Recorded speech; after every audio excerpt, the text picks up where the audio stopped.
Let's look at Cenk here, because this is what he did earlier today, where he says, big moment on tonight's Young Turks rep. MTG is coming on at 8 p.m. We're going to see if we can stop a war together. There are skeptics that right-wing and left-wing populists can work with each other. Well, if there's anything we should work on together, it's to stop a war. But for him to consider MTG a right-wing populist is a fucking joke, bro. It's insulting. But here's the problem. The problem is this, is that she's a liar, she is a grifter, and she is the chief spreader of xenophobic hate. Okay? Misinformation, disinformation, complete lies. He literally has picked the worst MAGA person to invite on his platform. And what's more, we know, okay, we know for a fact that if Trump were to declare war and say, like, we're going to war, MTG would back him. Okay? MTG would back him. But basically, though, the continued rhetoric we get from Cenk Uygur is this. He doesn't trust anyone in the Democratic Party. He considers them all to be like evil and liars and hostile. He doesn't trust anybody in the Democratic Party. But he will literally trust the worst offending liar, deceitful sneak, insider trading, degenerate motherfucker in the MAGA set. He will bring her on and he will trust her to like join together to stop this war. When we know if Trump decides to go to war with Iran, MTG is going to support it. Okay? She's going to complain about it, but then she's going to get in line. Okay? We know this. We know this. MTG will never go against Trump. She has no political future without the man. Okay? She'll probably even get primaried in her own district if she went against Trump. You know what I'm saying? Joining me now on the Young Turks, Marjorie Taylor Greene, Congresswoman from Georgia's 14th District. Congresswoman Greene, good to have you on the Young Turks. Hi, thanks for having me tonight. No problem. So normally we disagree a lot, and you've seen some of that.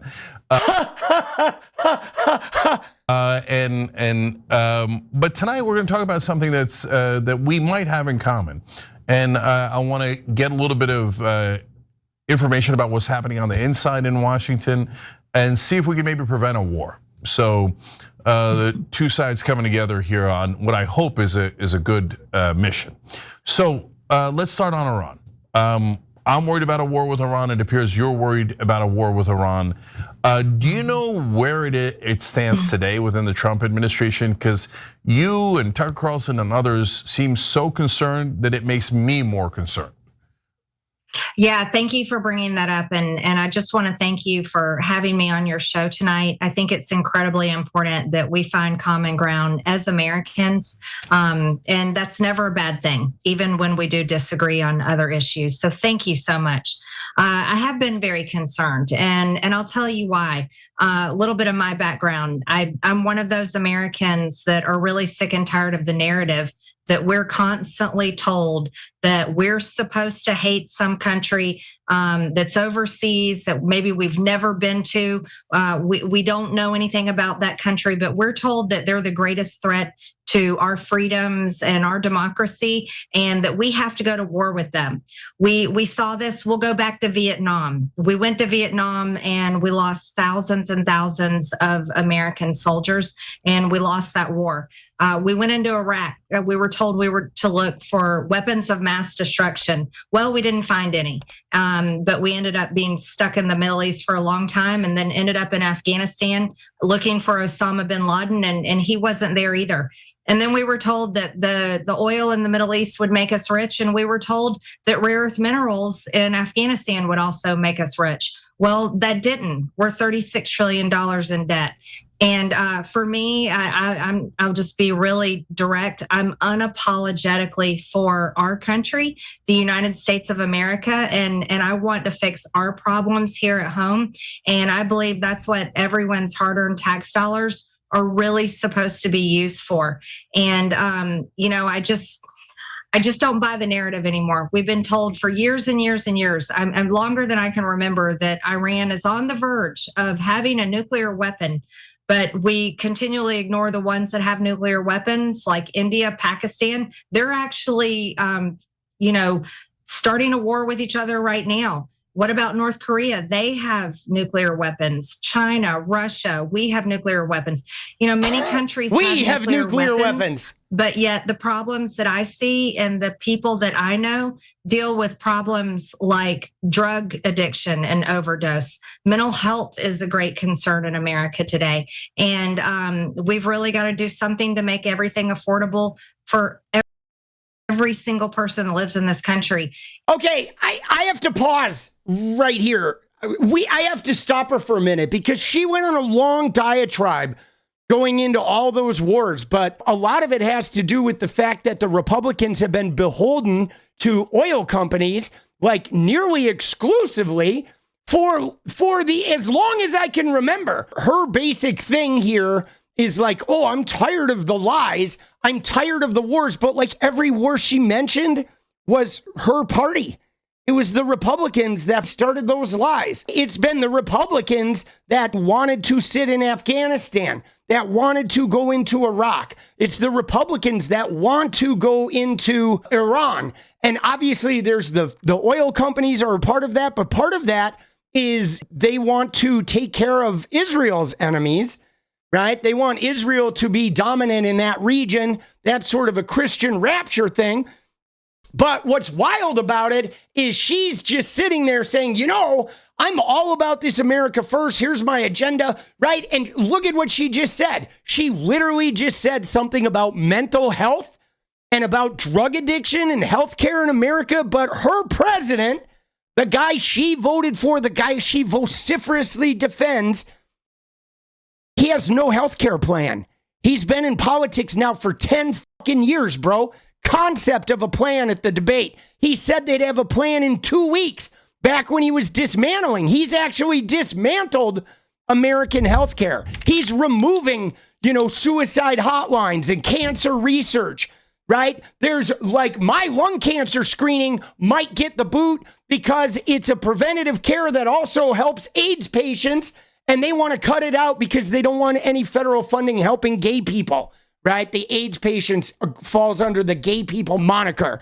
So, like, the things she's saying are not, she doesn't vote or back candidates that even remotely do any of the shit she says. She's like completely disingenuous. She's like, I voted for a whole bunch of people and everybody I voted for has done the exact opposite of what I am here on TYT telling you I believe in. It's like, no, you don't believe in mental health care. If you did, you wouldn't have fucking voted for Donald Trump. There's no fucking way, bro. We're living very interesting times because a lot of people on the left say, don't even have Marjorie Taylor Greene on. And if you do, you got to yell at her, etc. And so we asked our audience, Representative Greene, on our website, TYT.com, whether we should have you on. And it looks like, what is that? 82% say yes. Dude, look at that. Only 152 people voted, dude, on their website, right? Look at that, dude. 6 million YouTube subs, okay? Right? 6 million fucking YouTube subs. All the TYT people and the votes, 152 votes. Yeah, that is a fall off of epic proportions. It is indeed. And here you are. And once you come on, it turns out, oh, wait, you agree with us on Iran? And by the way, you agree with us on Vietnam and Iraq. So if we can actually prevent a war together, that would be amazing. But Representative Greene, we're having these conversations because the Trump administration is filled with neocons. If it wasn't filled with neocons, we wouldn't need this conversation. He said anti-war. You're very clear about that. You're super clear about that. I'm clear about it. But all of a sudden, we're having a conversation about how we might go to war.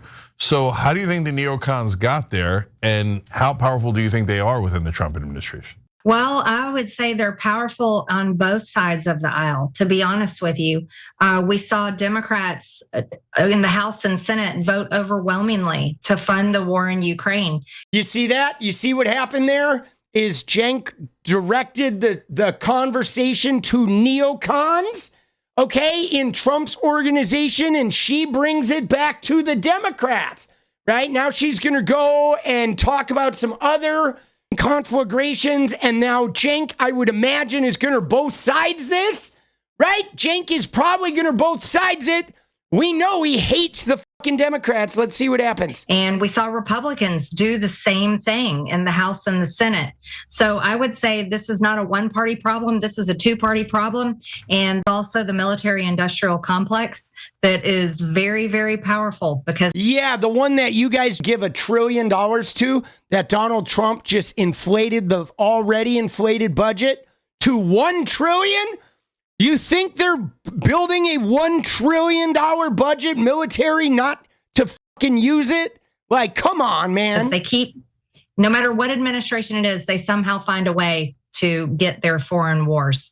However, I really give President Trump a lot of credit for standing up against this.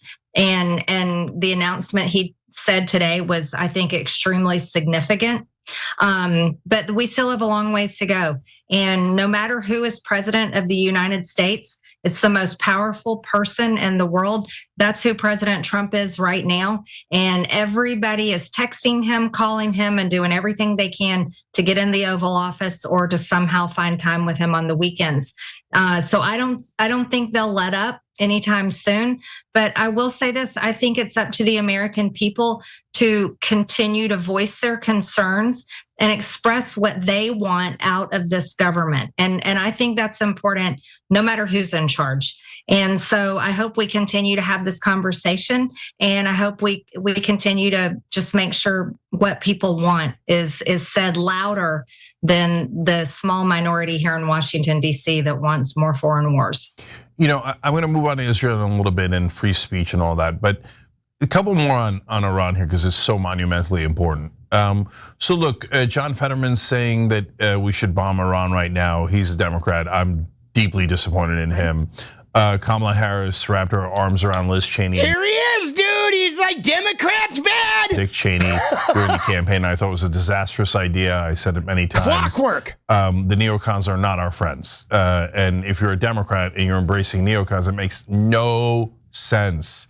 No ideological sense. It's not principled. It just makes. So if you want to say Liz Cheney did the right thing for about January 6th. Yeah, partnering with Liz Cheney is bad news, but partnering with Marjorie Taylor Greene is like success. Etc. Probably we could debate that, but I understand that part. But don't go in a neocon direction. Now, having said all that, I'm being honest about it. If Trump does attack Iran, how disappointed will you be in Trump?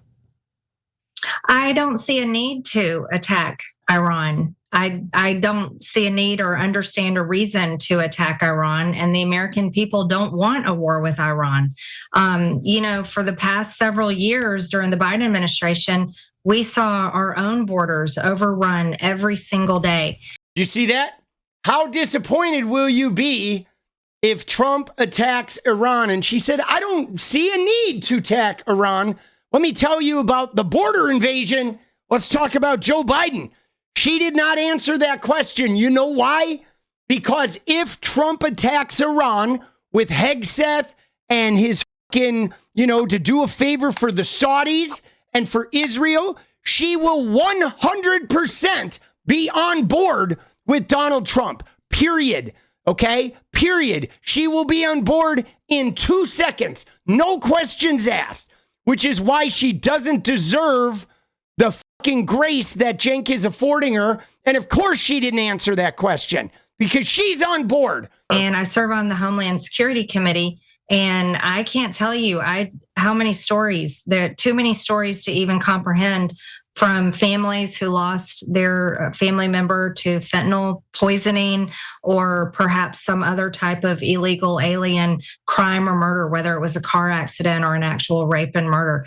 And these are the stories I think we should be paying attention to. And this. Yeah, so I'm not going to talk about what'll happen if we attack Iran. I'm going to talk about Laken Riley. This is what matters to me. Our border matters to me, and the American people matter to me.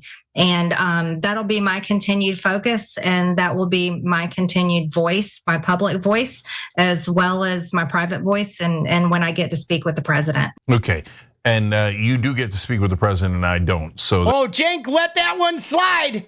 Oh, I don't need you to answer my questions. You're so honest, Marjorie. Marjorie, oh, you're so honest about the programmed hurricanes and the Jewish space lasers that I don't need you to answer my question. Oh, Marjorie, let's go have a drink and you can touch my prostate. Oh, Lord, dude. Fuck, bro. Yeah, that is fucking crazy. I guess I'm fundamentally having issues here with how much like genuineness he affords to Marjorie Taylor Greene, right? Like, she has a history of being a liar, being a sneak, insider trading, just being completely fraudulent on every level. But he is actually like talking to her like the things she says are genuine, and like she actually has the integrity to follow through on something. And that's really disheartening because he doesn't afford that same level of respect to anyone in his own party, supposedly. I mean, I don't even believe he's a Democrat anymore. He's definitely working for the right.